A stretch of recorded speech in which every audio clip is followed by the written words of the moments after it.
Hey everyone, in the video today I want to look at some of the big questions that first-time homebuyers have. Cindy and I are currently going through this process, and I made this video to kind of summarize some of what we've learned. Our first big question was, how much money do we need for a down payment? The down payment is the percentage of the total home cost you will pay in cash up front. Depending on the value of your home, this could be a substantial amount of money. I'd always heard that it was important to put at least 20% down, but is this really true? Our first stop to answer our question was to talk to our parents.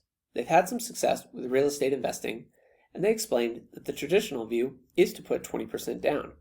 They also said there are a number of other factors to consider, so we should keep doing our research. After reading everything that I could find on Investopedia and NerdWallet, I found that there's only a couple of factors that have a significant impact on your monthly payments and total costs. Those are interest rates and down payment. Today, I'm just going to focus on down payments. Hopefully, I'll make a video about interest rates in the future. After looking around in the area we hoped to buy, we found that the average home was about $300,000. Over the course of a loan, a 20% down payment can save you up to $40,000 on the loan. Right now, it might seem obvious that you should put 20% down, but let's look at what makes real estate such a dependable and profitable investment, even if you only put 5% down. I love this chart because it shows just how reliable an investment real estate is over the long term. As we can see, home prices have increased in value from 50 to 100% over the last 20 years. Each line on this chart represents a different state, and while there have been some ups and downs in the market, the overall trend is definitely upwards. We can look at an example to see how this works.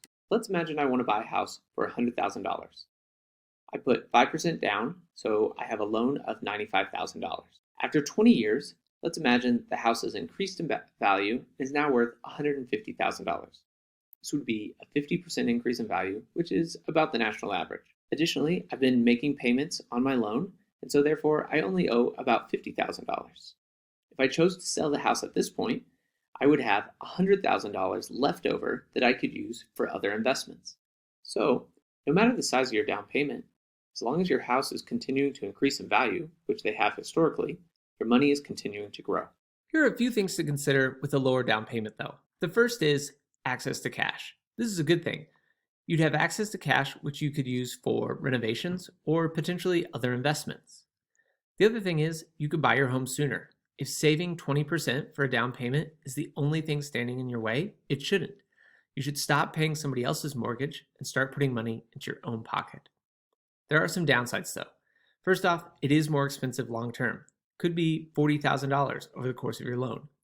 The other thing is you could go underwater on your mortgage. What's going underwater on your mortgage? It's just when the amount you owe on your house is greater than the value of your house. This only becomes an issue if you're planning on selling. So as long as you don't sell at the bottom of the market, this isn't really a problem.